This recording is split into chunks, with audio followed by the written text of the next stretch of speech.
Okay, so let's jump into a conversation. We'll talk about the other fixtures and other results later on. But for now, we are joined via the phone lines by an ex-Black Stars striker and player.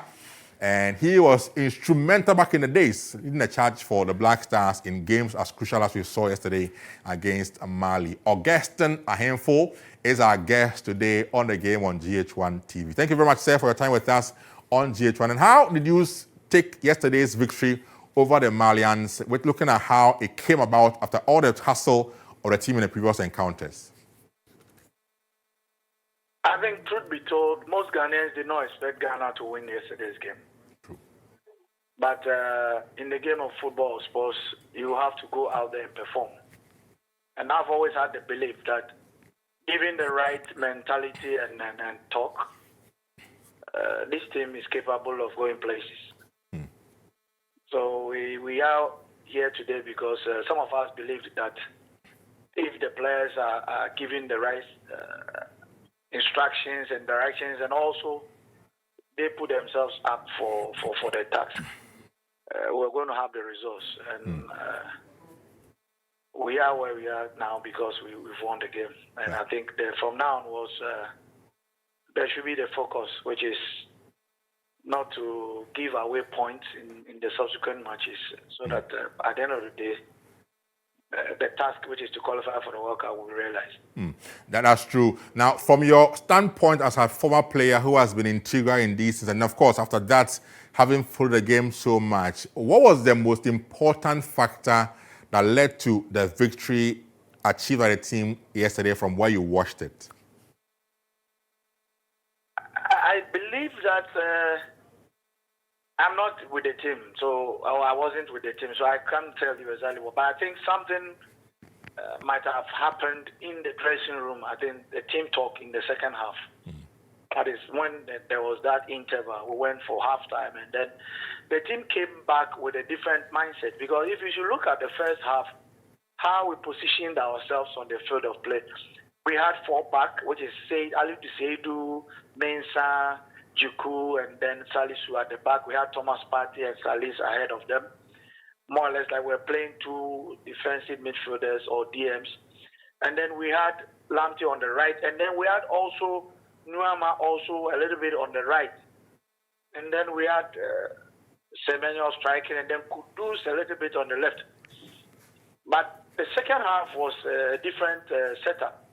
Because the first half we had a lot of issues on the left flank because there was no block ahead of Gideon Mensah. And so the Malians were using that side a lot. As to whether Kudus was assigned a different role compared to what normally when you are playing on the left you are supposed to do. So we were found wanting in the first half. But in the second half, we came up with a different setup and we started well. I think the players should be told to believe in themselves because you see, when we decide to play, the other teams are always afraid of Ghana. But when you want to wait, like we did wait in the first half to see what they were going to throw at us, then sometimes it became a bit confusing. Okay. So the way we set up in the second half is or was totally different from where we set up in the first half. And that did the magic for us. And for a team like the Black Stars, who in the last couple of years have struggled to win games, crucial games like this, what would a win like this really mean for the morale and the psyche of the players in the team now? I think it is motivational enough. It is motivational enough to know that, look, it doesn't really matter what we did in Cote d'Ivoire during the AFCON. This is a new era. Whatever has happened. It's become history. Let's focus.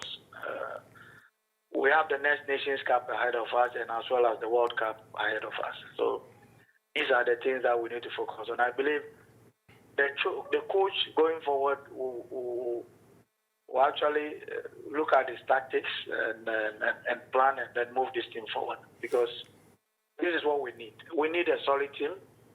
I know always that there's quality, but how you want the quality to be made available or open or relevant for all of us to believe in you is sometimes up to you, individual determination and as well as the teamwork. Because yesterday, for instance, in the first half, I think Thomas Partey and Salis were a bit deep in our half. Yeah. Compared to what we did in the second half, to the extent that Thomas Partey nearly scored a goal just before we scored the second goal. Yeah. So they should believe in themselves. Players like Thomas Partey, KUDUS, Jordan Ayew, who are more established in the team, should stand up and be counted. Now you are obviously very deep in technicalities and how the game is played and run. On the coaching front, a new man in charge in one of your juniors, but of course he almost played with you in the Black Stars team, Otto Addo. First game, early days yet, but are you picking up good signals from what we saw in the game yesterday from the bench as with him in charge as the coach for the team?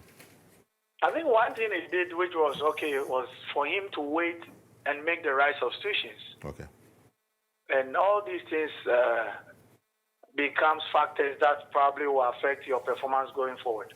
Look, if I were the FA president or somebody within the Malian Football Association, maybe I was going to have a very big issue with the coach. Because you see, during the Nations Cup against Cote d'Ivoire, I think the semi-finals, they were leading as well as being one man up because the Ivorians had a red card. Yeah. And then he effected a change. In the second, he took almost all his best players on the day out. And then the Ivorians had the issue to go for it. Yesterday, as early as the 53rd minute, he made 3 substitutions when he was 1-0 up. Yeah, true. So you ask yourself that, what was he watching? Who was advising him? Did he have people to I mean, as early as the 62nd minute, he has made 4 substitutions. Yeah. So I think what Otto and his people did was to wait and make the right substitutions at the right time. And I think it's the magic that we all want. Football, I've always said that, look, scouting during matches are the most important scouting of all scouting. Because whilst the game is ongoing, the man standing there, who is the coach, you can't see everything. Yeah. So if you have people who are observing the coach from the scouting point of view and then passing on the information for you to do the effect of change on that, it helps. Okay. I don't know who was helping the Malian coach yesterday. But for him to have effected those changes as early as the 52nd, 53rd minute, you know, immediately those players went out. The Ghana team became stabilized. And then we scored. Equalizer, 1-1. Because the number 4 he took out, who has been a consistent performer for Red Bull Leipzig. Yeah. His name is Hadari, if I'm... Yeah, Amadou Haidara. He took him off. And he was the one spranging passes in the middle.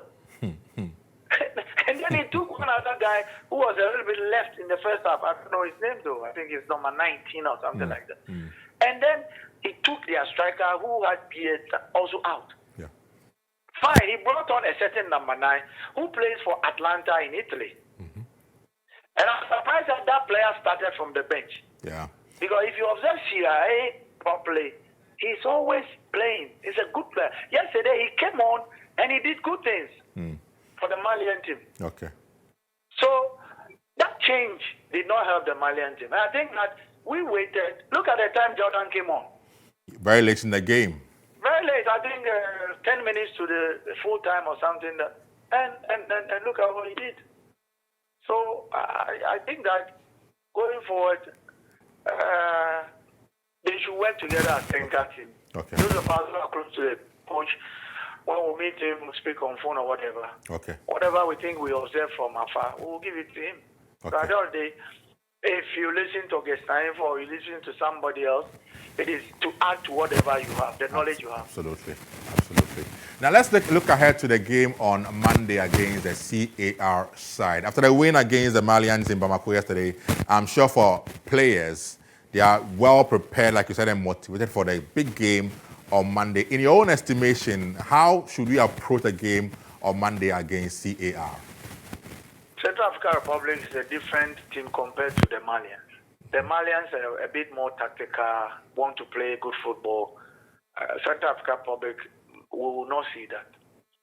So I am definitely sure that the coach has had a video or luxury of watching them play the last game against Chad, and then also believe that he will have to plan and then plan well. What we are supposed to do is make sure that we don't lose the match in Kumasi. Okay. The last time we played them in Kumasi, don't forget, they gave us a very good match. Yeah. And then we are supposed not to underrate them. Let's go out there, have our own thoughts, our own plan, and then also believe that they also as a team are going to come with their plan. Okay. What we have to do to outwit them is the secret from the coach, not myself and yourself. We just have to hope that they are going to set up properly against them in Kumasi. Okay. The good thing is that we did not draw the game even yesterday, because had we drawn yesterday, it would have put a bit of pressure on us. We won, so the team is a bit at ease. It's going to take out a bit of tension within the team. And if we should go out there to support them and give them the maximum support, at the end of the day, the sky will be the limit on Monday. Absolutely grateful for your time with us. Augustine Ahemfo is a former Black Stars player, sharing his thoughts with us on the game from yesterday, the win against Mali, and looking ahead to the game on Monday against Central African Republic, which is also a qualifier for the World Cup. Grateful, Augustine Ahemfo, for your time with us on the game. So